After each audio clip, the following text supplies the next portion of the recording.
Porém, por mais que a Amber chorasse muito, ela diz ao tribunal que não acredita que o Johnny tenha maltratado a Amber. E aí, ela é questionada por que não.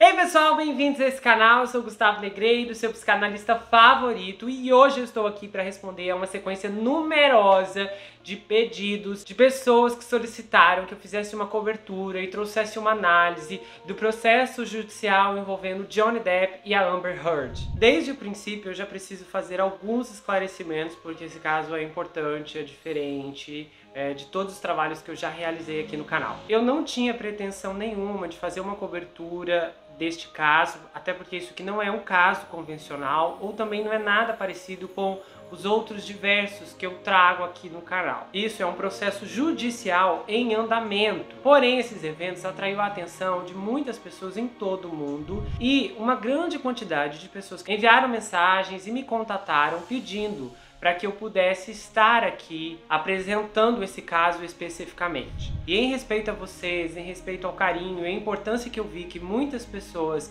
têm em relação a essa situação, eu optei por trazer, e para fazer isso, eu quis fazer do jeito certo e da melhor maneira possível. O meu trabalho de pesquisa não está embasado em artigos, em matérias, em canais do YouTube. Eu decidi ir direto na fonte, no julgamento. Então eu ouvi todas as 29 testemunhas, incluindo Johnny e a Amber. Eu ouvi as evidências, eu vi as imagens e por aí vai. Neste momento, o julgamento se encontra em pausa. A audiência vai retornar a partir do dia 16 de maio. Então foram 4 semanas de audiência. Obviamente, isso resultou num grande material, que eu optei por dividir em 4 partes. Então essa saga vai ficar dividida em 4 partes. O link para a continuação vai estar fixado aqui no primeiro comentário, assim que o segundo episódio for dividido. Dependendo do desempenho, de como vocês vão receber esse material, eu vou ver como prosseguirei com as audiências restantes. E há um detalhe que é muito importante que eu gostaria de esclarecer agora. Eu não sou fã do Johnny Depp e também não sou fã da Amber Heard. Eu inclusive fui fazer uma pesquisa para tentar rastrear de qual filme eu conhecia o Johnny, porque eu nunca vi Piratas do Caribe, e eu também nunca vi aquele outro filme Animais Fantásticos, que são os filmes de maior sucesso da carreira dele. E também nunca vi Aquaman, que é o filme mais proeminente da carreira da Amber. Contudo, eu me recordava que eu vi a Amber em um filme do qual Liam Hemsworth é o protagonista, e a minha irmã me lembrou, porque eu não reconheci, que era o Johnny Depp naquele filme A Fantástica Fábrica de Chocolate. Fora isso, eu não tenho uma aproximação mais íntima com ambos os atores. Até outro dia eu nem sabia que eles já foram casados. Então eu não tenho uma inclinação afetiva para nenhum dos dois lados. As minhas opiniões, as análises que eu vou fazer no fim de cada episódio são completamente imparciais, como eu já procuro fazer em todos os casos que eu pego aqui. Eu vou falar de acordo com a minha interpretação acerca dos fatos, e cada análise vai ser baseada em um tópico específico que eu separei para o fim de cada episódio. Com isso eu quero te falar que se você não me conhece, chegou nesse canal agora, seja muito bem-vindo. Eu espero que você goste, que você se inscreva no canal, que você dê o like. É muito importante, quanto mais like um vídeo ganha, mais esse vídeo é transmitido para frente, porque o YouTube entende que as pessoas gostaram, então ele vai fazer com que esse vídeo circule. E quanto mais esse vídeo circular, mais pessoas conhecerão o meu canal. Casos como do Craigslist, do Quando o Estranho Chama, nossa, esse caso saiu recentemente, é incrível. Olhos Famintos, A Madrasta do Mal, também tenho a minissérie As Mulheres do Presidente. Essa série tem ganhado muitos fãs desde que começou, e se você ainda não conhece, você precisa conferir e assistir. Pode ter certeza, você não vai se arrepender. É uma história repleta de reviravoltas, de emoção, de suspense e de muitas coisas que acontecem o tempo inteiro. Os episódios são fantásticos e é uma das atrações mais usadas aqui do canal. E há também muitas outras minisséries, como o caso da Elizabeth Holmes, da Anna Delvey, a minissérie Sob a Bandeira do Céu, que estreou na nova atração 24 Horas na Mira, inclusive o caso da escada Michael Peterson. Se você não conhece esse caso, você precisa assistir essa história, porque a quantidade de reviravoltas que tem ali dentro é surpreendente. Principalmente porque quem conhece o caso também será surpreendido com informações que eu descobri durante minha pesquisa que são pouco conhecidas do público. Então é muita coisa e eu tenho certeza que você vai ficar perplexo com tudo que você vai ouvir. E por último, mas não menos importante, eu quero te falar que o YouTube disponibilizou a ferramenta Valeu Demais. É um mecanismo que permite que você faça uma doação, caso você queira. Então, há uma série de opções ali, você pode escolher qual estiver dentro das suas condições, a qual te deixar confortável. Contribuir com o meu trabalho vai me ajudar muito e vai aumentar as possibilidades para que eu consiga trazer mais casos e atender a mais pedidos sobre histórias que são pouco conhecidas ou histórias que são apresentadas, mas de forma superficial. Todos os casos que eu trago aqui eu procuro abordar no maior parâmetro de detalhes, e isso é importante porque fortalece a narrativa e faz com que eu tenha uma análise muito precisa. E lembrando também que desde que o Valeu Demais foi disponibilizado, algumas pessoas solicitaram o Pix, então o Pix vai estar disponibilizado também ali no comentário, vai aparecer aqui na tela para você que se sentir à vontade, que quiser doar. E por isso eu quero agradecer a Ângel, que fez uma contribuição maravilhosa, a FA também, querida, oi. Quero agradecer a Cláudia Mello, muito obrigado. A Maria das Dores também, muito gentil da sua parte. A Mônica Silva, a Márcia Sanches, a Lena John Hanson, a Ângela Oliveira, ela foi a primeira que doou aqui no canal. A Liliane de Oliveira, que fez uma transferência pelo Pix. A Igiga também, que fez uma contribuição muito legal. Eu agradeço a todos vocês de coração por terem feito essa doação. Motiva muito e fortalece o meu trabalho aqui no YouTube. E a gente vai começar esse caso agora.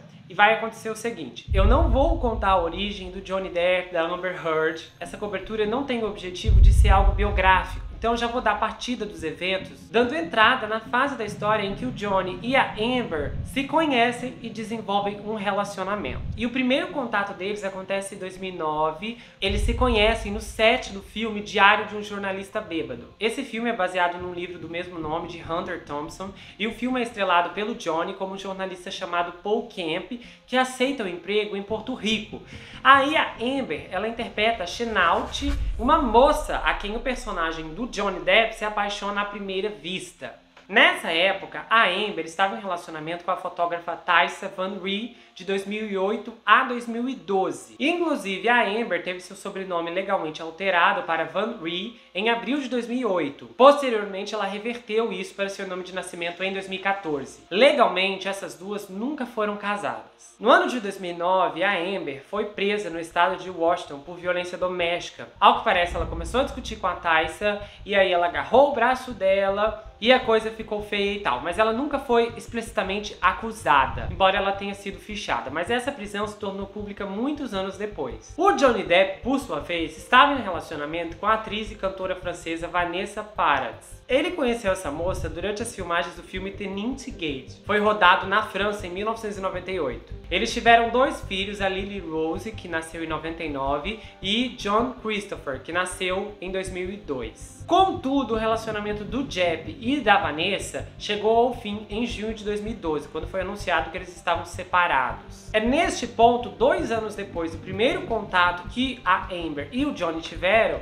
eles se reencontram em uma turnê promocional do filme que gravaram. E aí é neste ponto que eles começam a namorar. Vocês vão ver mais detalhes disso ao longo das audiências. Em 2014 eles ficam noivos e em 2015 eles se casam em uma cerimônia privada de Los Angeles. Em 2015, Johnny Depp estava gravando o 5º filme de Piratas do Caribe e aí ele sofre uma lesão no dedo, no qual vocês vão vir falar muito aqui, e ele acaba tendo que ficar várias semanas de recuperação por conta dessa ferida no dedo. Depois há um outro alarde. A Amber leva de forma ilegal os cães do Johnny Depp, Pistol e Boo, para a Austrália, enquanto ele está gravando o filme Piratas do Caribe em Queensland. Isso vem à tona e a Amber começa a enfrentar processos criminais na Austrália por ter levado os cachorros ilegalmente. Isso se torna manchete, aí o ministro da Agricultura vem e diz: olha, esses cães serão sacrificados. Então esses animais acabam por ser levados para fora do país. E aí, em abril de 2016, a Amber e o Johnny pedem desculpas em um vídeo por ter levado os cachorros ilegalmente. Só que, em maio de 2015, 15 meses após o casamento, a Amber solicita o divórcio, citando diferenças irreconciliáveis. Esse pedido acontece 3 dias após a mãe do Johnny ter falecido. No meio de toda essa situação, ela obtém uma ordem de restrição temporária contra o Johnny, alegando que ele exerceu força física sobre ela enquanto estava sob a influência de substâncias ilícitas e álcool. Em junho de 2016, a Amber chama a polícia para o Johnny Depp. Ela alega que ele violou a ordem de restrição e o TMZ relata que a equipe dele invadiu o apartamento em Los Angeles e levou roupas, móveis e outros itens em uma van de segurança. Aí, em agosto, Johnny nega as acusações e ele e a Amber acabam finalizando o divórcio em um acordo de 7 milhões de dólares. A Amber anuncia publicamente que vai doar todo esse dinheiro para a caridade. E aí, posteriormente, ela diz, olha, eu já doei todo o dinheiro, já foi tudo entregue, todos os 7 milhões já foram repassados. Nesse meio tempo, o Johnny e a Amber lançam uma declaração conjunta afirmando que o relacionamento deles foi intensamente apaixonado, às vezes volátil, mas sempre ligado ao amor. Também é reiterado nessa declaração que nenhuma das partes fez acusações falsas por ganho financeiro e que nunca houve intenção de dano físico ou emocional. Quando as águas supostamente se acalmam, em 2018, a Amber escreve um editorial para o The Washington Post em dezembro. E nesse artigo ela fala sobre mulheres em casos de abuso doméstico e o tratamento que isso é condicionado. E aí ela insinua sobre sua própria experiência, embora ela não mencione o nome do Johnny Depp no artigo. Como consequência, esse artigo se torna manchete em todo o mundo e o Johnny Depp passa a ser associado como responsável pela violência que a Amber sofreu. Então ele a processa em 50 milhões de dólares por difamação sobre seu artigo no Washington Post, e ele alega que isso custou um lucrativo trabalho de atuação. A Amber, por sua vez, tenta obter o arquivamento do processo, mas ela não consegue, então ela contraprocessa o Johnny em 100 milhões de dólares. Para piorar, no verão de 2020, o Johnny, com 58 anos, decide processar a editora do jornal The Sun. O The Sun lançou um artigo que descrevia o Johnny como um espancador de esposas. Inclusive, há uma foto muito forte da Amber machucada que toma essa manchete, reforçando a escolha de palavras que foi colocada na capa. Esse julgamento ocorreu 3 semanas e aconteceu numa corte de Londres. Tanto Johnny como a Amber depuseram, e ambos compareceram ao tribunal durante a maior parte da audiência, e multidões de fãs de ambos compareceram do lado de fora. Aí, em novembro de 2020, o juiz proferiu sua decisão, concluindo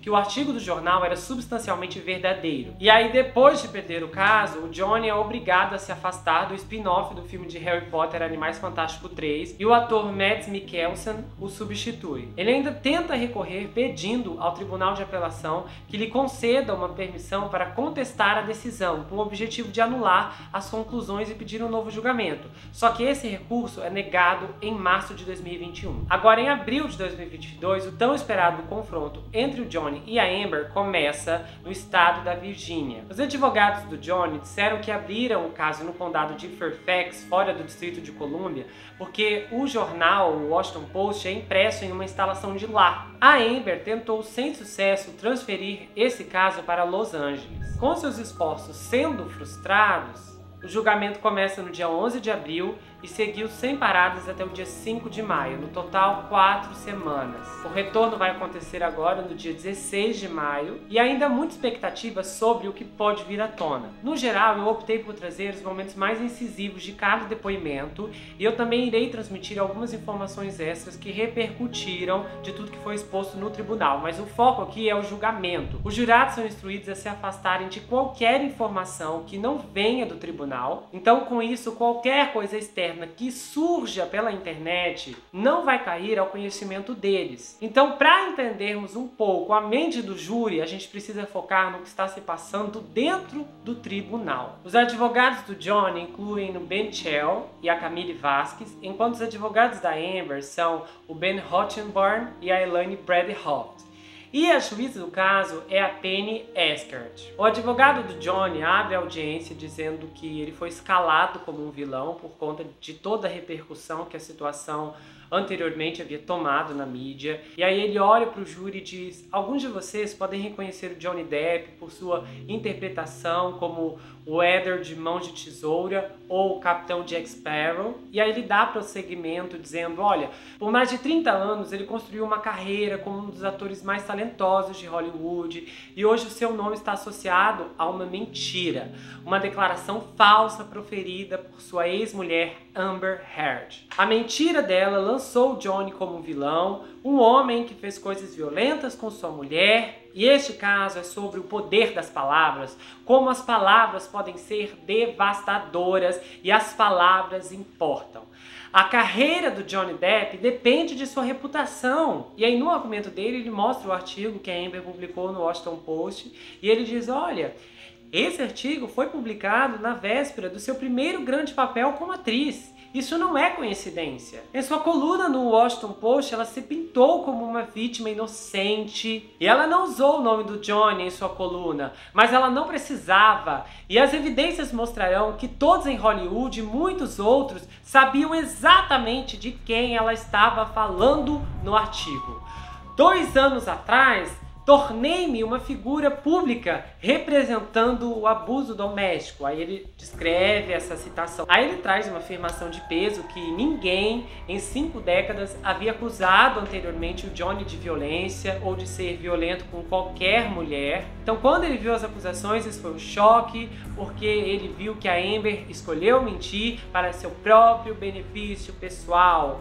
E a Amber mudou para sempre a vida e a reputação do Johnny Depp. Aí a vez da Camille Vasquez, ela também se dirige ao tribunal e diz que o Johnny irá para o túmulo sabendo que faça o que fizer, sempre haverá pessoas que acreditam que ele maltratou a Amber e que agora a Amber assumiu o papel de uma vida e que por causa disso ela não pode desistir, ela dará toda a sua performance, sua atuação nesse julgamento, ela vive e respira essa mentira há anos e ela se preparou para dar o desempenho de sua vida neste julgamento. Enfim, a abertura de ambos foi bastante prolongada e foi bem interessante até. E aí o bastão é passado para o Ben Rottenborn, o representante da Amber. E aí ele diz, olha, o Johnny Depp, ao invés de assumir suas responsabilidades, ele está processando a sua ex-esposa.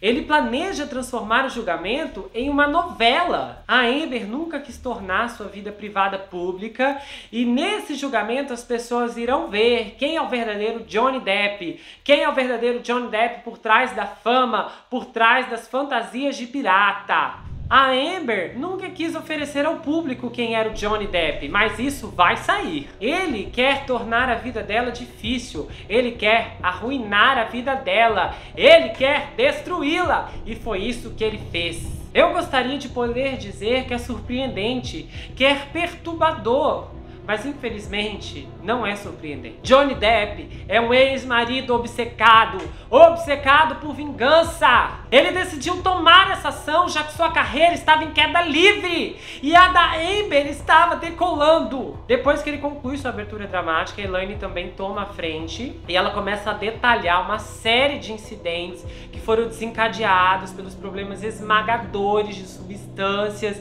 e de álcool do Johnny Depp, incluindo farras de substâncias ilícitas. Ela menciona o Marilyn Manson, que participou de várias farras do Johnny, um apagão que ele teve na Austrália. E ela também vai longe, ela declara uma situação no qual a Amber ficou refém durante 3 dias. Então ela também expõe um artigo da Amber no Washington Post. Como esse artigo vai ser o pilar da minha análise no fim do vídeo, eu decidi trazer o artigo inteiro e ler para vocês, não é um artigo longo. O artigo começa enunciando que a Amber é embaixadora dos direitos das mulheres na American Civil Liberties Union. E ela diz assim: eu fui exposta a abusos em uma idade muito jovem, eu sabia certas coisas desde cedo, sem nunca ter alguém para me dizer. Eu sabia que os homens têm um poder físico, social e financeiro e que muitas instituições apoiam esse arranjo. Eu sabia disso muito antes de ter as palavras para articular. E aposto que muitos de vocês também aprenderam isso muito jovem. Como muitas mulheres, eu fui assediada e agredida sexualmente na época da faculdade, mas fiquei calada.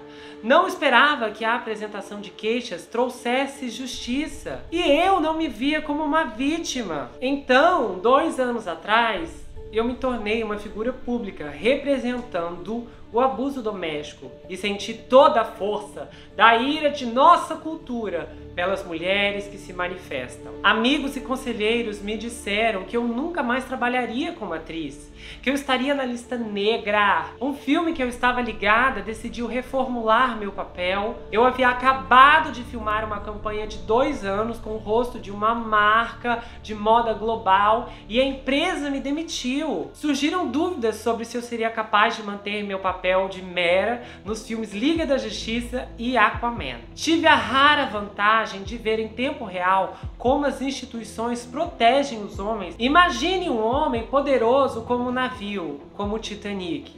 Aquele navio é um grande empreendimento. Quando atinge um iceberg, há muitas pessoas a bordo. Pessoas desesperadas que querem tapar o buraco, não porque acreditam ou mesmo se importem com o navio, mas porque seus próprios destinos dependem do empreendimento.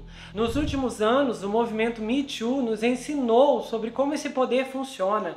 Não apenas em Hollywood, mas em todos os tipos de instituições, locais de trabalho, locais de culto ou simplesmente em comunidades específicas. Em todas as esferas da vida, as mulheres estão enfrentando esses homens que são sustentados pelo poder social, econômico e cultural. E essas instituições estão começando a mudar. Estamos em um momento político transformador. O presidente de nosso país foi acusado por mais de uma dúzia de mulheres de má conduta sexual, incluindo agressão e assédio. A indignação com suas declarações e comportamento energizou uma oposição liderada por mulheres.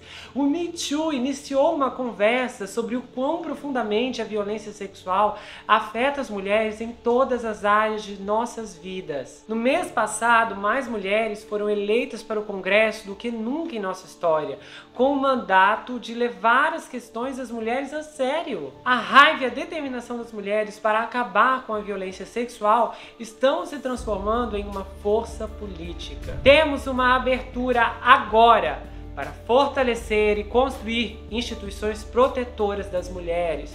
Para começar, o Congresso pode reautorizar e fortalecer a Lei de Violência contra a Mulher, aprovada pela primeira vez em 1994.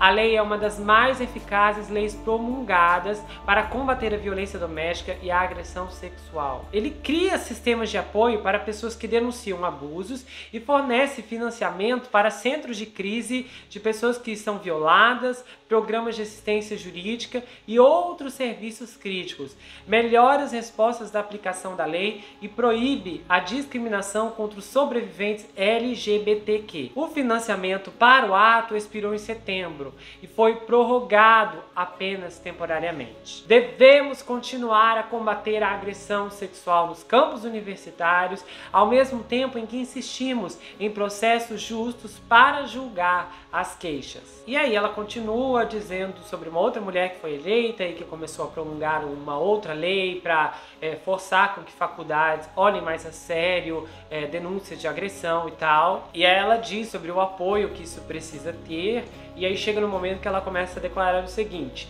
escrevo isso como uma mulher que teve que mudar meu número de telefone semanalmente, porque estava recebendo várias ameaças. Durante meses, raramente saía do meu apartamento e quando saía era perseguida por drones e fotógrafos a pé, de moto e de carro. Os tabloides que postaram minhas fotos as colocaram sob uma luz negativa. Senti como se estivesse sendo julgada no tribunal da opinião pública e minha vida e sustento dependiam de uma miríade de julgamentos muito além do meu controle. Quero garantir que as mulheres que se apresentem para falar sobre violência recebam mais apoio. Estamos elegendo representantes que sabem o quanto nos preocupamos com essas questões. Podemos trabalhar juntas para exigir mudanças nas leis, regras e normas sociais e corrigir os desequilíbrios que moldaram nossas vidas. Então esse foi o artigo. Aí depois de fazer a menção a ele, A advogada da Amber diz assim: não há detalhes de qualquer abuso no artigo e esse artigo também não menciona o Johnny. A Amber simplesmente usou sua plataforma para destacar questões importantes. O artigo é sobre mudança social pela qual ela estava defendendo e é protegido por seu direito à liberdade de expressão sob a primeira emenda dos Estados Unidos. Se tivesse sido a intenção da Amber detalhar as alegações de abuso, a coluna teria sido muito diferente. Ela teria descrito em grande detalhe o lado violento do homem que se descreveu como um monstro. A Amber foi muito cuidadosa para evitar isso. Ela pediu que um advogado verificasse a cópia antes de enviá-la para publicação. E todos esses detalhes só estão sendo divulgados porque o Johnny levou esse caso ao tribunal. E a Amber nunca quis isso. A coluna da Amber não era sobre seu casamento ou vida com o Johnny, mas sobre seguir em frente. É bastante irônico que uma coluna sobre seguir em frente seja o que o Johnny está usando para impedir que ela o faça.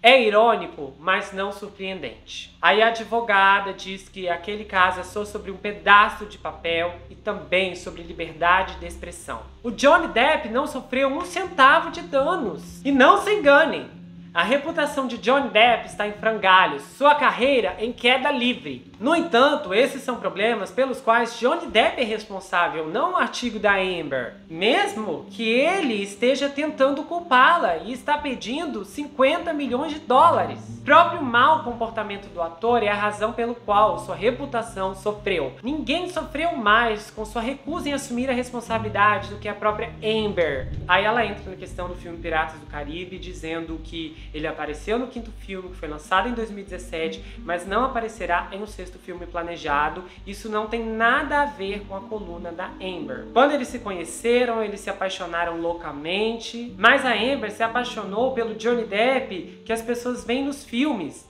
Mas então um monstro apareceu. Houve momentos em que Johnny ficava tão bêbado que vomitava em si mesmo. Ou coisa pior. Aí a advogada entra numa abordagem que eu achei um pouco confusa. Ela diz assim que Jason Momoa, eu acho que é assim que se pronuncia o sobrenome dele, e Gal Gadot tiveram oportunidades comerciais cinematográficas e a Amber era uma pária. Acredito que ela quis fazer essas comparações como consequência dos processos do Johnny. Então ela finaliza pedindo ao júri que responsabilize o Johnny por suas ações e que isso já era suficiente. Depois dessas aberturas, a primeira testemunha é a irmã do Johnny Depp, Christy Dembrowski. Ela é chamada para depor e começa a ser questionada sobre sua infância.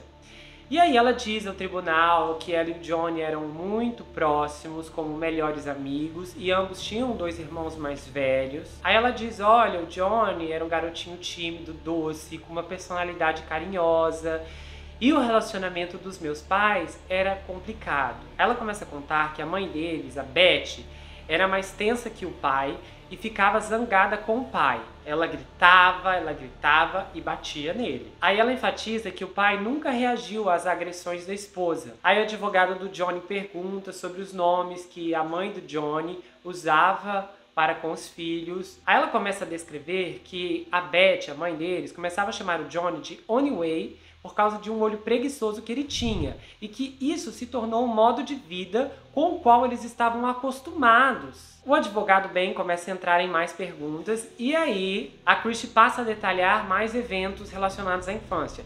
Então ela diz que a Beth batia nos filhos, jogava coisas neles. Ela também descreve as reações do Johnny quando era espancado por sua mãe, e nessas reações ele chorava, mas nunca revidava. A Christy, então, saiu de casa quando tinha 17 anos, e essa fuga foi uma doçura amarga, porque ela estava animada, mas triste por ter que deixar seu irmão para trás e também seu pai. Ela disse que quando eles eram crianças, nada do que estava acontecendo na casa parecia bom. Tanto que ela e o Johnny sempre disseram um ao outro que fariam as coisas de maneira diferente quando crescessem. Aí ela passa a detalhar a separação de seus pais e diz que houve uma época em que a Beth tomava pílulas quando o Johnny estava em casa. A Christy diz que ela e o Johnny continuaram a se comunicar com a mãe depois que ambos saíram de casa, porque ambos a amavam, apesar da maneira como ela os tratou. Aí a Christy diz que a Beth fez o melhor que podia com as ferramentas que recebeu, e que a Beth, inclusive, desenvolveu asma, e aí o Johnny a levou para Palm Springs, na Califórnia, porque lá o clima era mais seco. E que o Johnny foi a única razão pela qual a mudança poderia acontecer, já que ele comprou uma casa para ela lá. Mais tarde, a mãe do Johnny voltou para Kentucky, onde eles cresceram, e depois retornou para a Califórnia novamente, depois que foi diagnosticada com a doença de Parkinson em 2011. Aí a Beth suavizou com a idade, e o Johnny basicamente assumiu toda a responsabilidade financeira. E tudo que envolvia sua mãe em termos de cuidado, o Johnny sempre custeou. Ela conta também que a mãe do Johnny morava em uma casa que era basicamente do outro lado da rua da casa de Johnny. E ele a visitava regularmente. Ele levava seus filhos, a Lily Rose e o Jack. E muitas vezes a Beth acompanhava o Johnny quando ele levava os filhos para a escola. Em mais relatos, a Christy diz que trabalhou para a Columbia Pictures em Los Angeles por cerca de 18 meses e depois foi trabalhar para o Johnny. Então o seu trabalho com o irmão foi semelhante, ajudando com viagens, publicidade, e com o decorrer do tempo seu papel cresceu. Ela passou a trabalhar de mão dadas com o agente dele e havia outras partes do seu trabalho que ela passou a assumir também, incluindo discussões com produtores, negociações de contrato, lidar com benefícios, questões com relação à acomodação apropriada para sua família enquanto ele estava filmando, quando precisava de dias de folga para não perder o aniversário de seus filhos. Ela menciona que o Johnny evitava passar mais de 2 semanas sem ver os filhos e que ela desempenhou uma função como gerente pessoal e que atualmente ainda trabalha com o Johnny. Ela é presidente da Infinity Nihil, uma produtora fundada pelo Johnny em 2004. Necessariamente as perguntas não são em ordem cronológica da vida dele. Então, há muita coisa que foi exposta no tribunal que vai e volta no tempo a todo momento. Então ela começa a relatar sobre como a vida do Johnny era antes do filme Piratas do Caribe, que ele conseguia sair um pouco, mas depois que o primeiro filme da franquia Piratas do Caribe foi exibido, passou a ser muito mais difícil para ele ficar irreconhecível. Então ele começou a enfrentar dificuldades de sair em público. Todas as suas saídas se tornavam enormes, com pessoas o perseguindo, incluindo em carros. Já com relação ao relacionamento do Johnny com a sua ex-esposa Vanessa, ela diz que eles estavam juntos há 14 anos e que ela visitava tanto a Vanessa quanto os sobrinhos regularmente e que sempre foi uma atmosfera familiar normal e que o Johnny era um dos pais mais dedicados que ela já viu, que ele dava constante atenção aos filhos, e ela enfatiza que nunca o viu batendo ou tratando-os da mesma maneira que sua mãe os tratava. O advogado do Johnny começa a questionar a Christy sobre as coberturas do Johnny na Western Columbia Builder, em Los Angeles, e nesse ponto a Amber havia se mudado para lá quando eles estavam juntos. Então ela diz, olha, meu irmão era dono de 5 apartamentos da cobertura do prédio, porém, quando o Johnny morava com a Amber na cobertura, ela não via muito o irmão. Ela descreve que em todos os encontros ele sempre estava com pressa e parecia muito triste. Aí ela até diz ao tribunal, olha, a sua pessoa era apenas mais triste. Como gerente pessoal do Johnny, ela organizaria a viagem do casal, ela cuidava para que um avião particular fosse providenciado, ela arranjava hotéis, carros e motoristas. Ela até diz, olha, eu me certificaria de que houvesse um quarto de hotel extra. Quando questionada sobre o motivo de um quarto extra, ela diz, porque se o Johnny estivesse em casa ou em qualquer lugar assim e eles discutissem, poderia ser que ele saísse do quarto. Aí ela diz, porque não era incomum que eles discutissem. Aí ela surpreende dizendo que reservar um quarto extra quando o Johnny estava viajando com a Amber era ideia da própria Amber. Só que a Christy reforça que nunca fez isso pelo irmão quando ele estava casado com a Vanessa. Com relação entre as interações da Amber e do Johnny que ela presenciou, ela diz que a Amber sempre teve uma personalidade forte e a personalidade do seu irmão era mais suave em relação à da esposa. Aí o advogado pergunta, você já viu a Amber sendo legal com o Johnny? E ela diz sim. Uma vez eu vi ela se oferecendo para pegar uma bebida para ele. Porém, ela presenciou vários insultos proferidos pela Amber. E os comentários da Amber sobre a aparência física do Johnny foram bastante depreciativos. Uma vez, a Christie presenciou a Amber dizendo que ele era um homem velho e gordo. A Christie até diz ao tribunal que tentou convencer o irmão a esperar antes de se casar, e então houve discussões sobre um acordo pré-nupcial de antemão. No geral, o lado do Johnny Depp queria um acordo pré-nupcial para garantir que seus filhos fossem protegidos. No entanto, o Johnny e a Amber nunca assinaram um acordo pré-nupcial. Aí o advogado pergunta, por que não? Aí ela diz, a Amber não assinou. Mesmo tendo dúvidas em relação ao casamento do irmão, ela compareceu à cerimônia que aconteceu em Los Angeles e à comemoração que ocorreu mais tarde nas Bahamas. Aí de repente o depoimento salta para semanas que antecederam o falecimento da mãe do Johnny Depp. Ela diz que o Johnny visitava sua mãe regularmente no hospital e que ele levava lápis, caneta, porque isso ajudava a Beth a desenhar e se comunicar, considerando que ela já estava enfrentando sérias dificuldades. E em 19 de maio de 2016, a Beth já estava basicamente em coma. O Johnny estava lá, ela estava lá nesse dia. E aí, no dia seguinte, dia 20, a Beth faleceu. Aí ela ligou pro Johnny para avisá-lo, ele ficou muito triste, mas também houve um alívio, porque o sofrimento havia acabado. Aí ela disse que o Johnny queria ter certeza de que ela estava bem e tal. Porém, em 21 de maio, o Johnny parecia chateado, porque ele e a Amber estavam brigando. E a Christie foi com uma outra irmã à funerária, mas o Johnny não foi. E ela ficou muito chateada, porque ela achou que a briga do Johnny e da Amber, como estava acontecendo apenas um dia após o falecimento da mãe, era muito inapropriado e que ela sentiu que poderia ter havido alguma compaixão e nenhuma discussão naquele dia. Naquela mesma noite, ela viu seu irmão novamente parando em sua casa para verificar se ela estava bem e se ela precisava de alguma coisa. O Johnny Depp planejava sair em turnê com a sua banda de Hollywood Vampires por volta desse período. E haveria outros eventos também, incluindo a estreia de Alice através do espelho, no qual ele interpretou o chapeleiro. Aí a decisão que eles tomaram foi não deixar muitas pessoas tomarem conhecimento de que a mãe havia falecido, porque não parecia certo ter pessoas oferecendo simpatias e condolências na estreia do filme, dos eventos, considerando que havia sido um trabalho muito difícil e mais condolências, mais coisas neste momento seria ainda pior. Porém, ela ouviu na terça-feira de manhã que a Amber havia pedido o divórcio. E quando isso aconteceu, ela disse que se sentiu doente, porque ela disse, poxa, algo assim poderia ter sido capaz de esperar. Aí o advogado passa para a cobertura de imprensa com relação à ordem de restrição da Amber. Aí ela diz que isso teve uma tremenda quantidade de cobertura, mas que ela procurou ver pouco. Avançando 2 anos do tempo, o advogado pergunta sobre o editorial do Washington Post.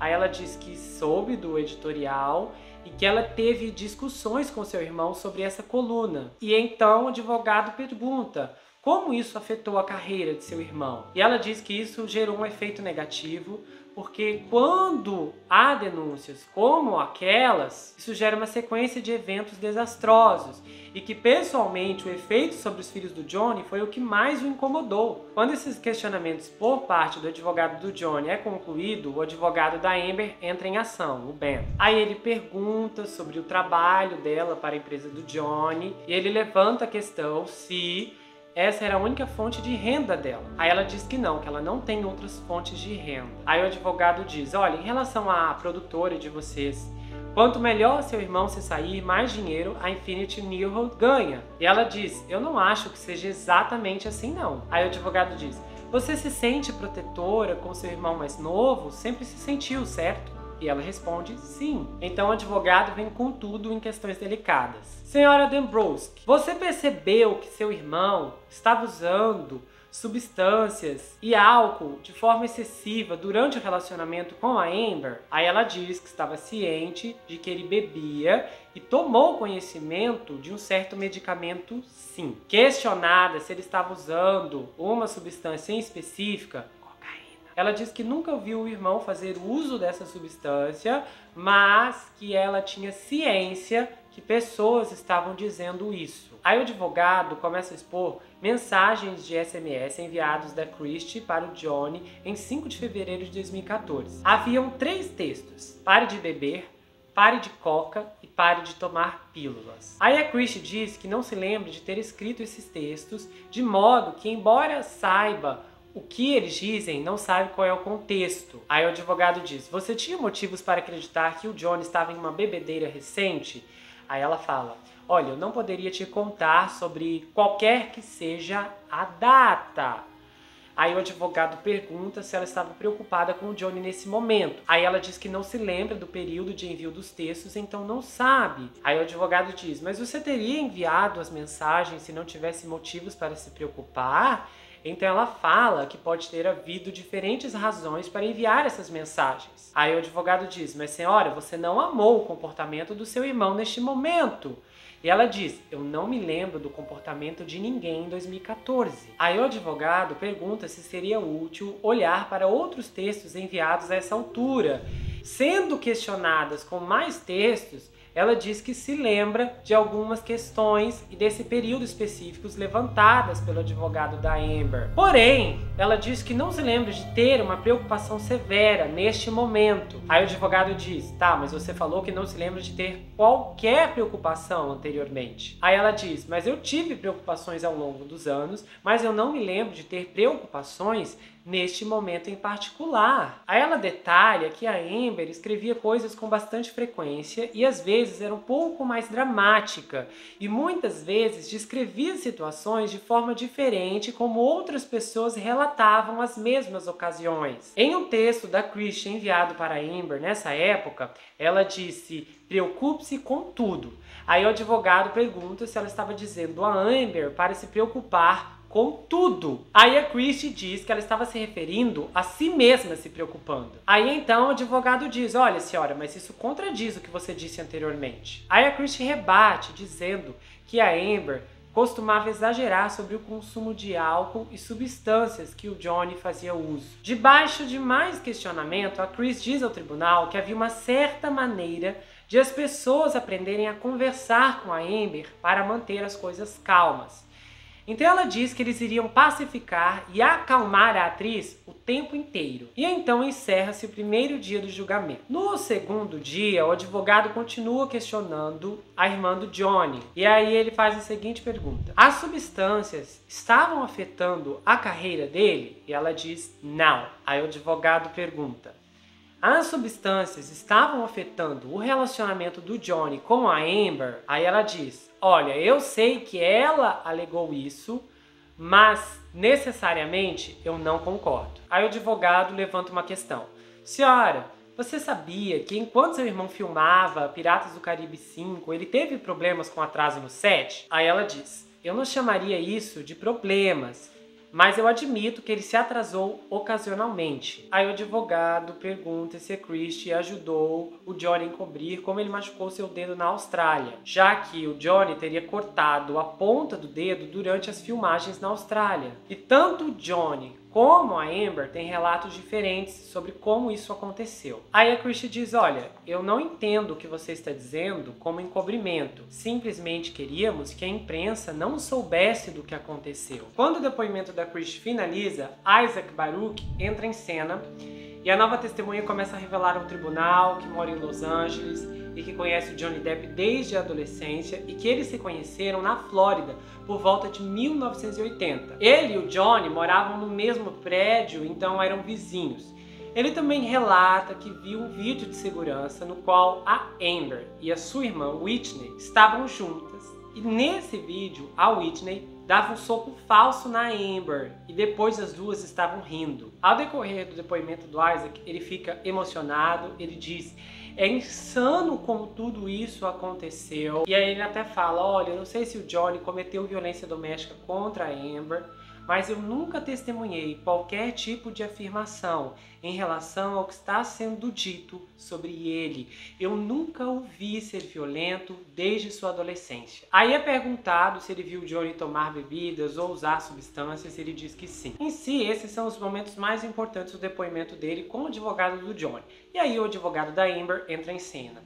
E ele pergunta se o Isaac se lembra do Johnny ter se referido a uma vez a Amber usando uma linguagem obscena, um palavrão. E ele diz, olha, eu lembro que ele se referiu a ela com um nome vulgar em uma mensagem de texto. Mas eu não me lembro se ele fez isso várias outras vezes. Então é exposto mensagens que o Johnny enviou ao Isaac dizendo que esperava que o cadáver apodrecido da Amber estivesse se decompondo em um porta-malas. Essa mensagem, é claro, depois que todo o escândalo tomou forma. Também é esclarecido que a referência a essas situações da mensagem está correlacionado a um filme que a Amber participou. Então Johnny parafraseou o filme nessa mensagem, uma mensagem raivosa, claro. A gente também tem o testemunho do Brandon Peterson, que aparece virtualmente em um depoimento gravado. Ele é o gerente geral da Associação de Proprietários de Imóveis da Colômbia Oriental, o prédio onde o Johnny possuía várias coberturas e uma das quais ele morou com a Amber durante seu relacionamento. Aí ele é questionado sobre sua interação com a Amber.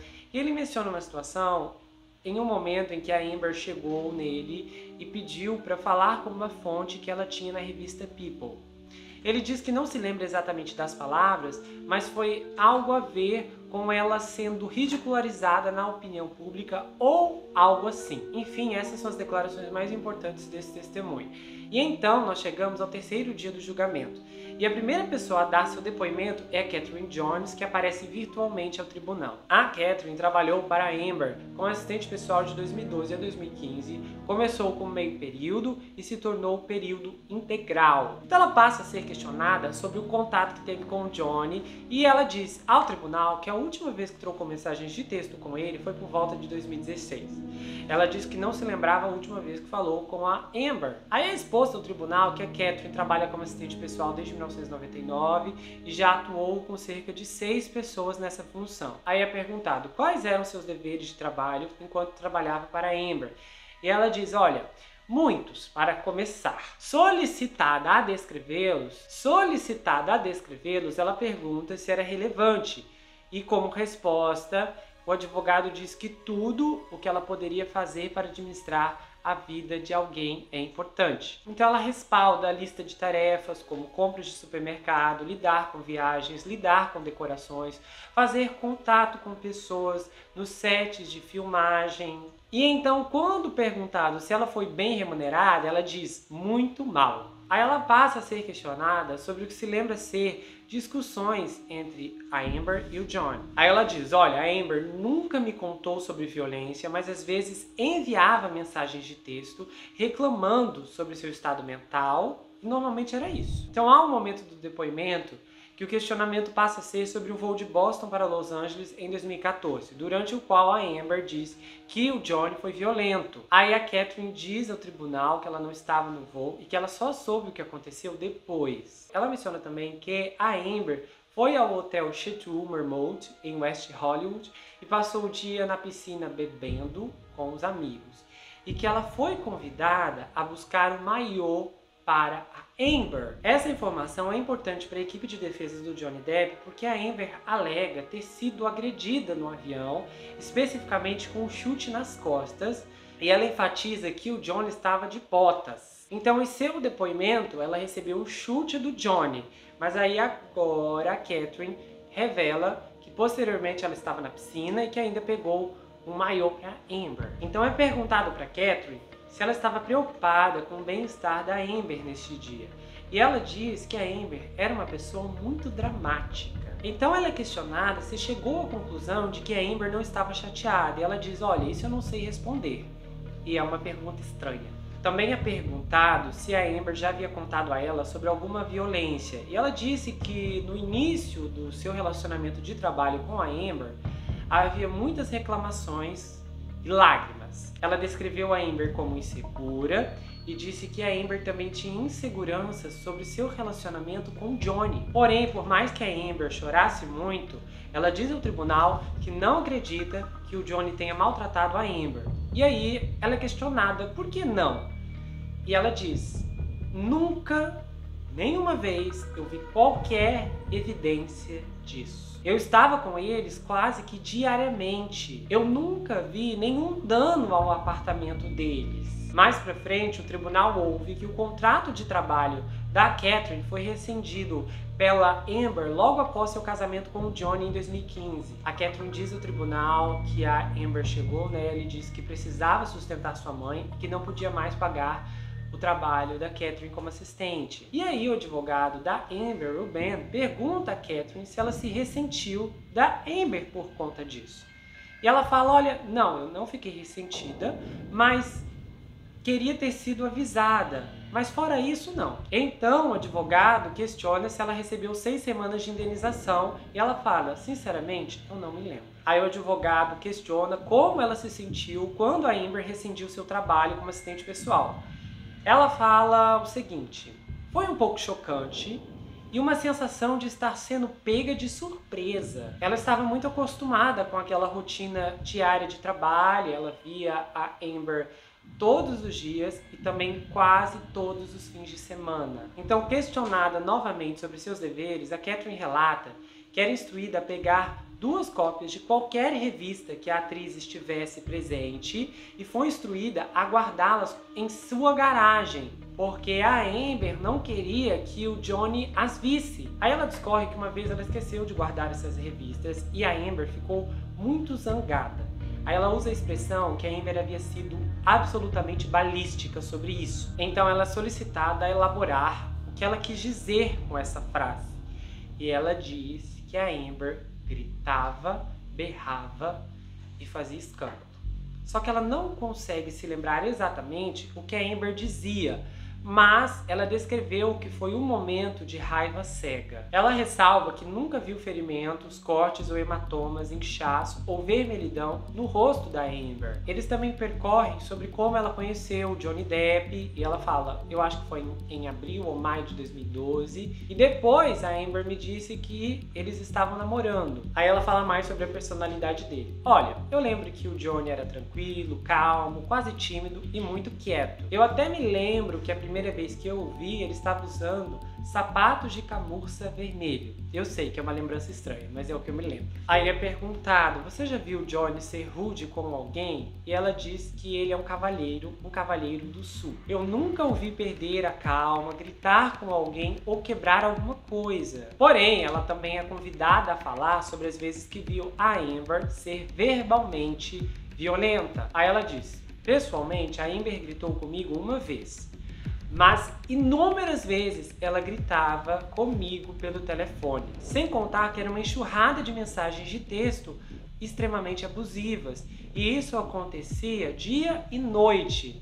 E muitas vezes esses textos não faziam sentido, eles eram incoerentes e até confusos. Ela diz também que presenciava a Amber ser verbalmente abusiva com a sua irmã Whitney. Ela até descreveu isso como um relacionamento de chute o cachorro. Ela também diz que acredita que o relacionamento da Amber e do Johnny não foi perfeito pela questão da insegurança da Amber e que ela desenvolveu uma opinião sobre isso ao longo do trabalho. Ela diz também que o uso de substâncias por parte do Johnny não influenciou o relacionamento deles, ela acredita que isso não chegou a afetar. Aí ela ressaltou que a sua opinião foi baseada em comunicações com a Amber, que constantemente dizia a ela que estava triste, que não queria ficar longe dele, e esse ciclo se repetia o tempo todo. Depois nós temos uma outra testemunha, a Laurel Anderson. É uma terapeuta que atua há quase 40 anos oferecendo psicoterapia para indivíduos e casais. O depoimento dela também é virtual. Então, o tribunal começa a ouvir sobre as sessões que a doutora Laurel realizou com o Johnny e com a Amber em outubro de 2015. Mais tarde, ela também realizou sessões separadas com a Amber e depois com o Johnny, em dias consecutivos, e outras sessões separadamente e em conjunto. Durante uma das sessões, ela disse que um dos dois chegou a sair, só que ela não conseguia se lembrar se foi o Johnny ou a Amber. Aí ela começa a contar ao tribunal suas impressões sobre o relacionamento. Ela disse o seguinte: eu acredito que ele tinha dificuldade nas sessões e que lutava para ter uma voz, porque a Amber tinha o estilo de britadeira de falar. Ela disse que o Johnny estava empolgado nas sessões, só que ele tinha muitos problemas para conseguir manter um ritmo na conversa, porque constantemente ele era interrompido pela Amber. Então Johnny não conseguia acompanhar esse modo rápido de conversa e a Amber ficava sobrecarregando o Johnny com isso. Aí ela é questionada se tinha visto fotos da Amber com ferimentos e ela fala assim: eu vi fotos da Amber com o rosto machucado. Aí a psicoterapeuta também é questionada sobre os relacionamentos anteriores do Johnny e ela diz ao tribunal que acredita que ele foi bem controlado por décadas, mas que acredita que ele foi desencadeado por conta da Amber. Ela diz que acreditava que eles se envolveram no que ela via como um abuso mútuo. Então ela começa a descrever situações que, quando havia uma discussão, o pior pesadelo para Amber era ver o Johnny saindo. Então a Amber sempre preferia estar em uma briga do que ver o Johnny se afastar. Durante a primeira sessão, em 1º de outubro de 2015, a Amber relatou à psicoterapeuta que o Johnny havia dito a ela assim: ninguém gosta de você. Você está ganhando fama de mim e você se comporta como uma garota de programa. Aí a psicoterapeuta, nesse momento, deixa claro que isso foi o que a Amber relatou que o Johnny disse sobre ela. Ela também relatou que o Johnny disse a ela que durante esse momento da discussão que a Amber contou o que o Johnny disse a ela, o Johnny relatou que a Amber deu um soco em sua mandíbula. A doutora enfatizou também que a Amber não negou isso durante a sessão e que quando o Johnny expôs essa violência, a Amber mudou de assunto. Em sessões posteriores, a psicoterapeuta disse que ela havia apontado para Amber que eles não poderiam ter um diálogo decente se ela continuasse interrompendo. A doutora também disse que muitas coisas acionaram a Amber e que se ela se sentia acionada, ela acertaria alguém primeiro. Porém, há um detalhe importante. Essa terapeuta relatou que a Amber fez acusações de abuso contra o Johnny durante as sessões que ela esteve sozinha, mas não nas sessões de casais na companhia do Johnny. A psicoterapeuta Laura também conta sobre uma sessão de aconselhamento por telefone em 15 de dezembro de 2015, quando a mãe do Johnny estava em terapia intensiva. Durante essa ligação, a Amber disse que o Johnny estava usando muitas substâncias e que de repente ele estava falando sobre estar com outra mulher, estava com falas incoerentes, e aí a Amber deu um tapa na cara dele. Aí a doutora disse que a Amber fez isso porque se sentiu rebaixada. A psicoterapeuta também relatou que teve uma noite que a Amber queria arrumar uma briga com o Johnny e ela deu um tapa na cara dele para começar uma discussão. E aí no seu depoimento, ela disse que no dia seguinte ela viu hematomas no rosto da Amber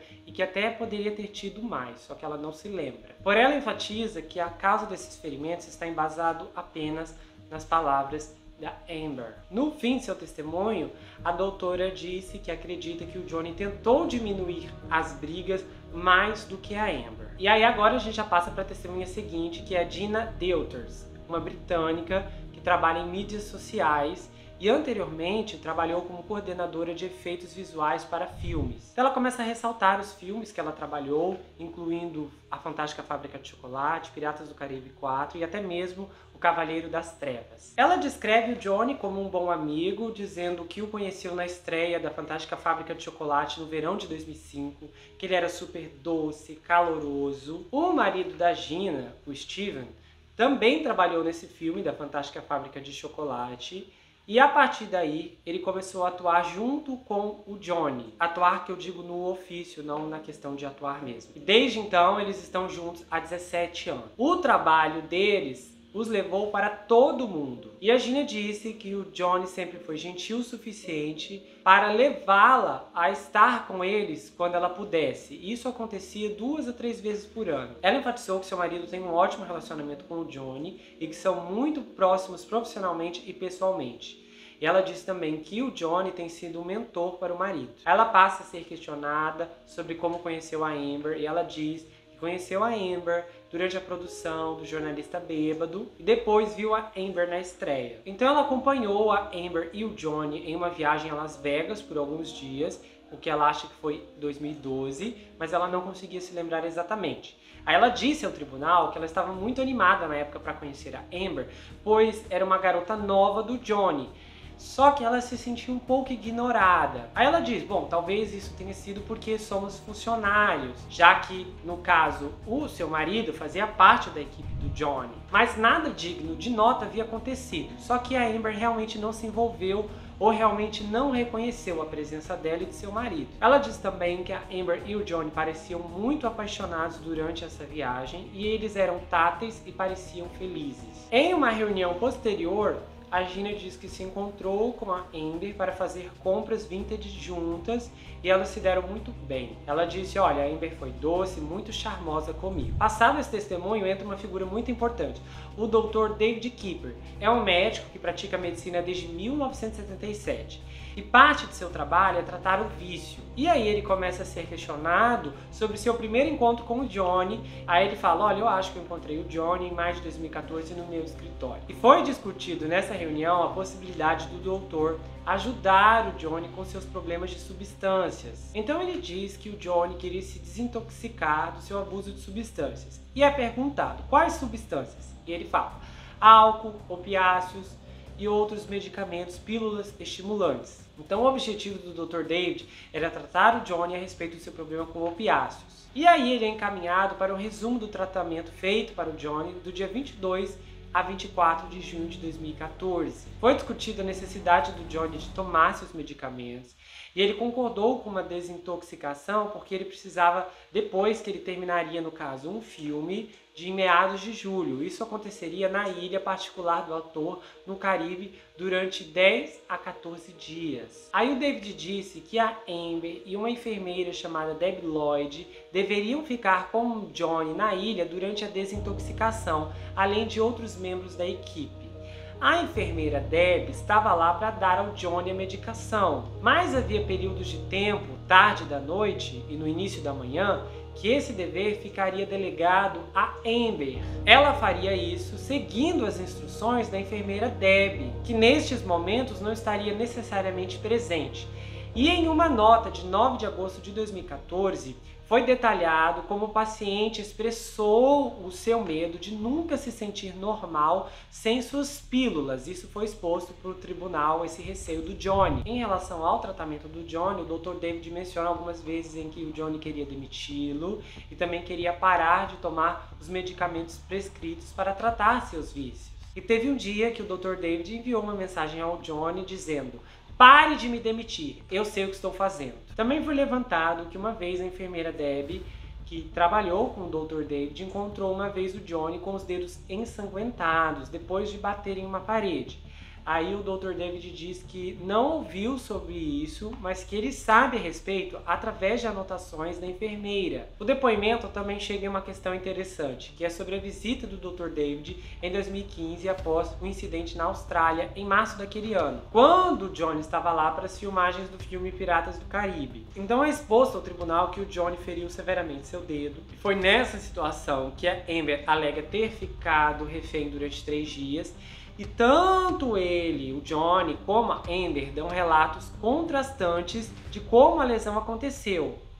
O Johnny precisou de cirurgia para reconstruir o dedo e neste momento o David disse ao Johnny que não seria mais capaz de tratá-lo se o Johnny não seguisse suas orientações sobre a medicação. Aí ele fala, olha, eu estava preocupado com o Johnny porque é correto dizer que ele não estava cumprindo minhas orientações na época. E para fazer a cirurgia, ele precisava ser estritamente compatível com sua medicação. Aí ele acrescenta que não achava que o Johnny estava estável para a cirurgia e por isso não podia liberá-lo. Ele também enfatiza que o Johnny quebrou as promessas de permanecer sóbrio na época. Porém, quando se tratava da cirurgia, o Johnny estava em conformidade nesse período e no período pós-operatório. A enfermeira Debbie ajudou a cuidar do Johnny diariamente durante a sua desintoxicação na ilha no período de 2014. E o Dr. David acrescenta, além dessa informação, que esta enfermeira esteve fisicamente com Johnny por cerca de 80 ou 90% do tempo. Quando não estava fisicamente, ela sempre estava pelo telefone. O David disse que também cuidou da Amber e que ela nunca relatou ter sofrido agressões do Johnny, e que se ela tivesse dito a ele teria feito anotações. Então ele enfatiza, ela nunca denunciou qualquer violência. E essa enfermeira, Debbie Lloyd, começa a dar seu depoimento virtualmente da Califórnia, onde ela mora e trabalha,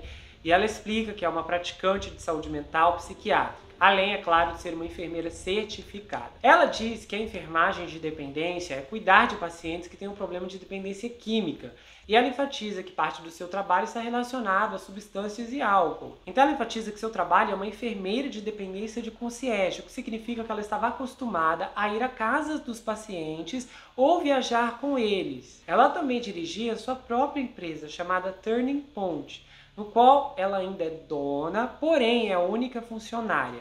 A empresa atualmente está inativa, faz 2 anos. Aí ela diz que já trabalhou com o Dr. David antes, que já cuidou aproximadamente de cerca de 20 pacientes, e que o Dr. David entrou em contato com ela para falar sobre a desintoxicação do Johnny. Foi perguntada se alguma vez ela viu o Johnny usar uma substância específica. E ela diz que nunca soube disso. Ela diz também que foi paga através do Dr. David e que enviaria suas folhas de ponto a ele para receber seu pagamento. Ela nunca recebeu dinheiro diretamente do Johnny, mas recebeu alguns presentes, incluindo uma caixa de joias e um bloco de notas chique. Ela disse que esses presentes foram a maneira do Johnny dizer obrigado pelo seu trabalho, pelo seu cuidado. Ela relatou que atualmente não está trabalhando com o Dr. David e que não consegue se lembrar quando foi a última vez que atuou ao lado dele. E ela diz também que havia conversado com o Dr. David naquela semana, pois ele é seu médico pessoal, mas eles não conversaram acerca do seu depoimento. Então a Debbie diz que não poderia precisar o tempo que esteve na ilha, porém ela passou basicamente todos os dias com o Johnny, e ela não se lembra de como foi determinado especificamente como seriam suas funções. Aí ela fala sobre sua acomodação, que era um yurt, uma espécie de barraca, e ficava 5 ou 10 minutos da acomodação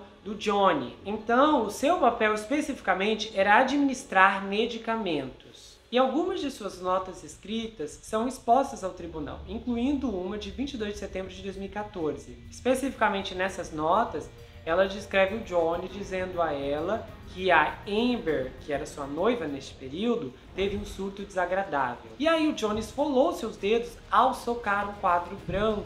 As suas notas também relatam que durante esse período, enquanto trabalhava em um set de filmagem, o Johnny chutou a porta de seu trailer e se recusou a falar com o diretor. Aí ela diz que o Dr. David apareceu ao set, mas as suas anotações foram baseadas em suas próprias observações. Inclusive é um trecho que ela colocou assim: paciente verbalmente agressivo com outra pessoa no set sem motivo aparente. Então eles voltam à discussão sobre o estado da casa do Johnny durante o incidente do dedo na estadia lá na Austrália. A Debbie descreveu em suas notas a casa do Johnny como uma bagunça com escritas na parede. E ela relata que se lembra de procurar o dedo do Johnny no andar de baixo, enquanto uma equipe estava procurando o dedo dele numa mesa de bilhar ou na sala de entretenimento. Ela não encontrou o dedo do Johnny, mas um homem chamado Ben, sim. E ela disse: eu acredito que esse homem era o gerente da casa. E ela diz que o Johnny tinha sujeira nas mãos neste momento, mas ela não se lembra de ter pedaços de vidro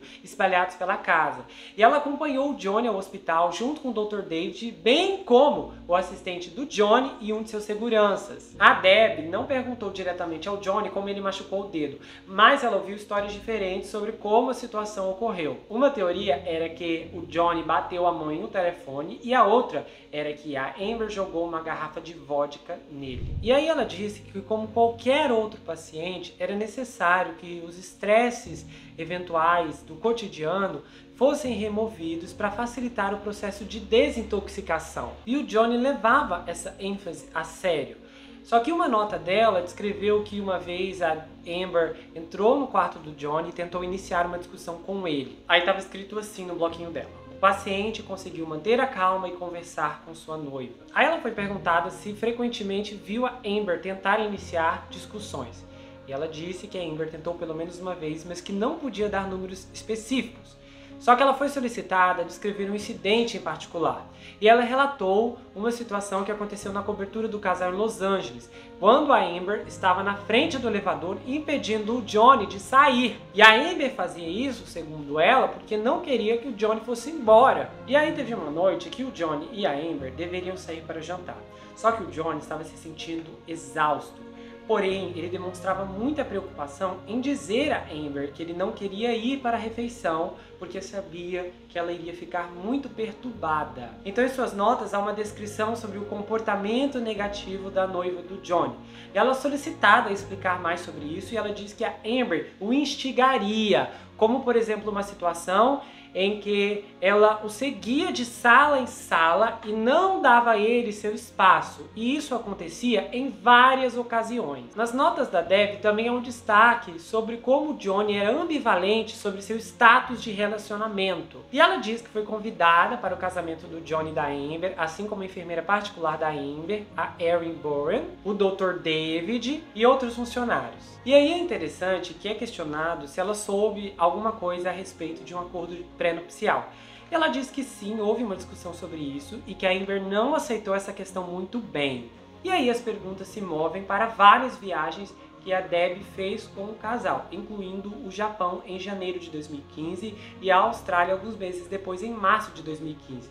E isso, é claro, leva novamente à questão da lesão no dedo do Johnny, que aconteceu nessa época. Aí ela diz que não se lembra se a Amber estava presente quando ela compareceu à casa no momento em que foi solicitada a lidar com o dedo ferido. Ela diz também que viu a Amber durante a viagem à Austrália e que durante esse tempo ele notou um ferimento na Amber, em seu braço. Só que ela não se lembra de ter visto nenhum corte de abrasão. Ela diz também que a Amber nunca procurou nenhum tratamento médico diretamente. E aí eles passam para as anotações da enfermeira Deb, que estão relacionadas ao dia do ferimento do dedo do Johnny. E as anotações dizem que foi o seu dedo médio direito que havia sido ferido e que o Johnny voltou do pronto-socorro por volta das 9h30 da noite e que o Johnny estava ciente nessa época de que seu relacionamento com a Amber deveria chegar ao fim. E então a equipe da Amber pergunta à enfermeira se ela se lembra de acreditar que o relacionamento do casal era tóxico, e ela diz sim. Nas anotações da Deb também há uma parte que diz: paciente afirma que sua esposa está tentando discutir com ele. Essas notas dizem respeito a que Amber estava visitando o Johnny e por esse motivo ele estava extremamente ansioso. E aí o questionamento se move para uma suposta briga que ocorreu logo após o casal retornar da Austrália. Isso aconteceu quando a irmã da Amber, a Whitney, estava presente. Só que a Deb afirma que ela não se lembra de muitos detalhes, é uma frase que ela usou muito durante seu depoimento. Então o júri começa a ver uma série de mensagens de texto entre a Whitney, a irmã da Amber, e a Erin, a enfermeira da Amber. E nessa troca, a Whitney descreve que a Amber não está bem, está dormindo depois de um dia exaustivo. Nessa mensagem também há um outro texto alarmante. A Whitney disse à enfermeira que a Amber não estava em um bom lugar e que ela continuava dizendo que queria tirar sua própria vida. A enfermeira Deb diz que nunca ouviu a Amber dizendo que queria fazer isso. Ela relata uma situação em que foi chamada ao apartamento devido a uma discussão e no ângulo de vista dela aconteceu assim. O Johnny estava sentado no lado de fora do apartamento e a Amber estava prestes a sair, mas voltou para dentro quando viu a Deb chegando. E aí, quando ela foi perguntada se viu alguma violência física, ela disse que viu o Johnny empurrar uma das araras de roupa da Amber. E aí é perguntado se ela devia testemunhado a Amber perder a paciência, ela diz: olha, eu não me lembro. E aí outros textos vêm à tona. É uma troca de mensagens entre a Deb e o Johnny, em que ele relata que sua medicação desapareceu. E o Johnny diz assim: eu não posso acreditar que ela tem coragem de roubar meus medicamentos. Isso parecia implicar que a Amber e a sua irmã pegaram os medicamentos do Johnny para usar para seu próprio uso recreativo. Então essa mensagem parece indicar que a Amber e a sua irmã pegaram esses medicamentos para fazer uso de forma recreativa. Aí ela relata que testemunhou a Amber bebendo na frente do Johnny durante seu tratamento, mas que ele nunca pediu para que ela se abstivesse ou parasse de fazer aquilo. E então agora a gente chega no testemunho do Sean Beth, que é um dos guardas de segurança do Johnny. Aí ele relata que trabalhou anteriormente com o departamento do xerife do condado de Los Angeles e que atualmente trabalha para o Johnny por cerca de 14 anos. Aí é perguntado sobre sua opinião em relação a Amber e ele diz que gostou dela quando a conheceu, que ela tinha um sorriso. E o segurança Sean descreve os amigos e a família da Amber, incluindo a sua irmã Whitney e um amigo dela, Rock Pennington. Esse amigo Rock costumava estar por perto e depois chegou a morar em algumas das propriedades do Johnny. O Sean testemunha que ele acredita que essas pessoas estavam se aproveitando do Johnny. O Sean também acrescenta que essas pessoas eram muito legais com o Johnny, porque ele disse assim: você não quer morder a mão que te alimenta. Aí ele diz que uma vez estava presente quando a Amber estava conversando com uma amiga e disse que todos os homens são idiotas. Em relação à sua perspectiva do relacionamento, ele falou que a evolução foi como se fosse um tipo de romance do ensino médio e que eles estavam entrando em discussões periódicas. E ele também mencionou que a Amber vivia instigando disputas. Ele testemunhou que muitas vezes viu a Amber bebendo vinho e a viu levemente embriagada.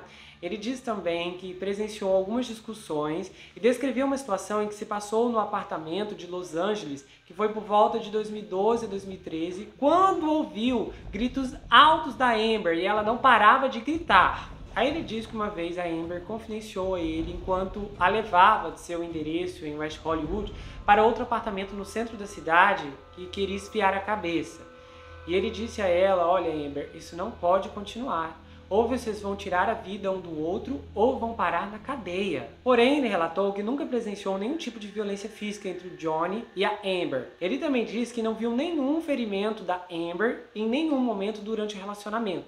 No entanto, ele diz que viu lesões no Johnny e ele mencionou principalmente a lesão no dedo que aconteceu na Austrália em 2015. Ele relatou outro ferimento que viu no Johnny, que era um osso da bochecha e uma pálpebra inchada, também por volta de março de 2015. Aí é mostrada ao tribunal uma fotografia, que é uma foto que o Sean tirou como uma prova no caso da Amber tentar fazer qualquer alegação contra o Johnny. Essa foto mostra um olho direito inchado e hematomas embaixo ao longo da maçã do rosto. E o Sean descreve marcas de arranhões ao redor da área do nariz e ele acredita que isso também aconteceu na lateral do rosto. Aí é mostrado mais fotografias, no qual ele tirou em meados de dezembro de 2015. Nessas imagens é perceptível lacerações na lateral do nariz do Johnny, bem como arranhões na testa e na lateral do rosto. Mais fotografias mostram os mesmos ferimentos de diferentes ângulos.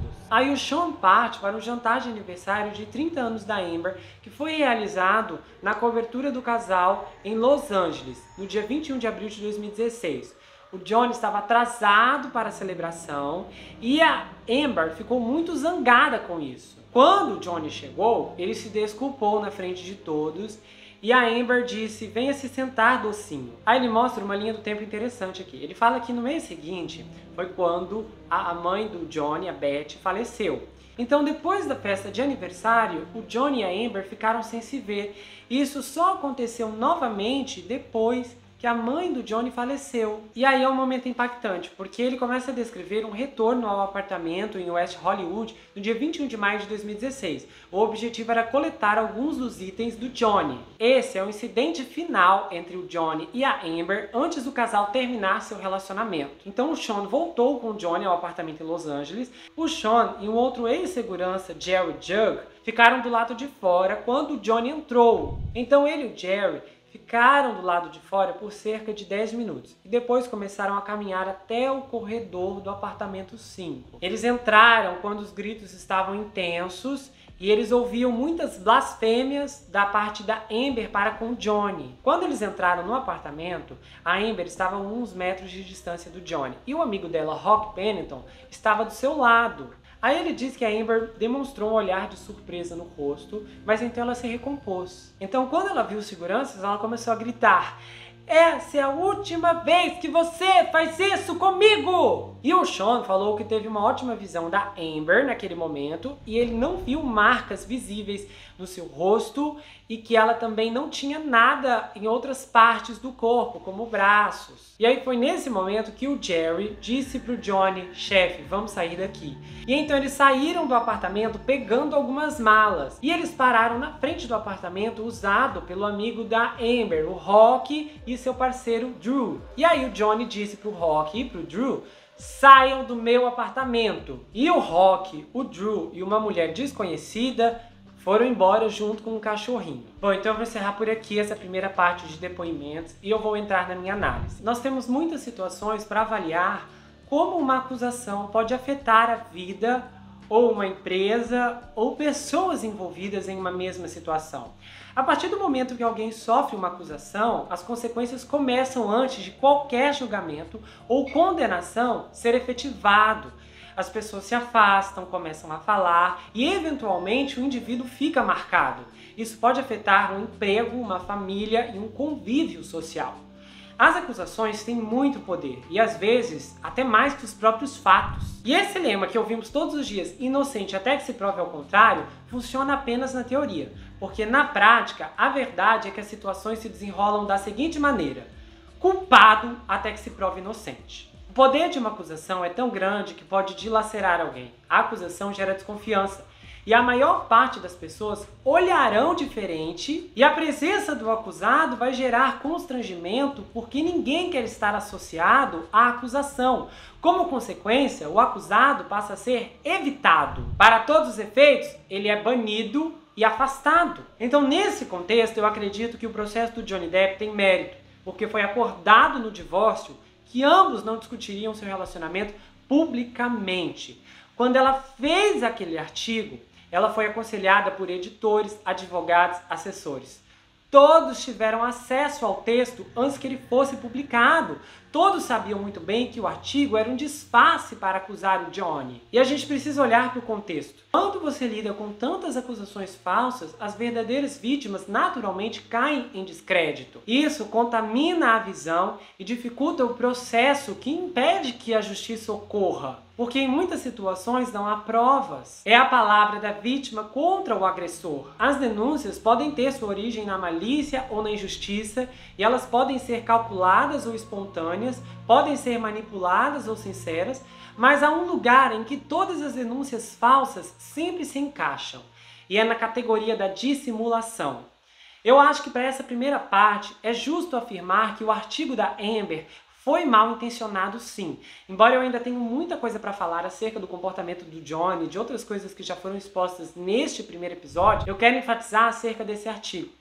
Porque a minha interpretação é que ela não quis falar pelas mulheres, ela não quis falar pelas pessoas que sofrem, ela quis promover a sua própria carreira. E ela de fato violou a lei e tentou driblar a lei, evitando usar o nome dele. Há um outro ponto nesse artigo que é bastante incômodo. Enfrentei a ira de nossa cultura. Ela coletiviza os culpados e se vitimiza mais ainda. Ela aumenta a expressão, criando um cenário de ataque no qual ela ataque, mas a mensagem que ela transmite é: estou sendo atingida, estou sendo ferida. Em retrospecto, isso é alarmante. Nenhuma vítima real quer fazer sucesso em cima da sua dor. Nenhuma vítima verdadeira quer atrair olhares através do seu dano. As vítimas têm relutância em expor suas dores porque elas não querem ser reconhecidas por aquilo. Elas sentem vergonha, angústia, culpa, constrangimento. As vítimas só passam a expor o que lhes aconteceu por uma razão: evitar que isso aconteça com outras pessoas. O artigo da Amber não contém uma linha que faça uma mera conexão com qualquer outro ferido que potencialmente leu aquele ensaio. Basicamente, o artigo se trata dela, não sobre a suposta dor dela. Ela diz que algo aconteceu Ela diz que sofreu violência, mas ela não expõe como emocionalmente ela lidou com isso. Ela expõe alguns efeitos pomposos, como perseguição de paparazzi, de como a culpa é da sociedade, de como a culpa é de todo mundo, menos dela. Nenhuma vítima vai se identificar com isso. É basicamente autopromoção. Se eu pudesse definir lá através do artigo, e o meu comentário aqui está relacionado ao artigo, eu não posso dizer que ela não sofreu com qualquer coisa que a própria sugeriu. Mas o que ficou mais evidente na publicação é que, mais do que uma vítima qualquer, Amber Heard é uma oportunista. Então tá, pessoal, esse foi o primeiro episódio dessa saga. A gente vai ter muita coisa ainda para discutir, minha opinião vai chegar em outras circunstâncias, mas eu espero que vocês tenham gostado. Foi uma pesquisa que eu procurei fazer com muita cautela e a gente ainda tem um caminho pela frente. Eu tenho certeza que muitas coisas serão surpreendentes ainda nessa jornada.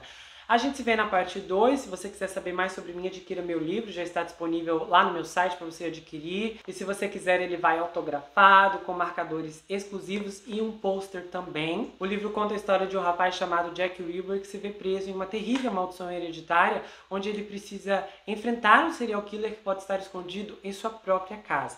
Não deixa de conferir as outras séries do canal. Eu tenho um grupo no Telegram, canal de cortes. E você pode me seguir lá no Instagram, Gustavo N Psicanalista. A gente se vê no próximo episódio e não se esqueça que aqui você sempre vai ter um amigo. Até mais, pessoal!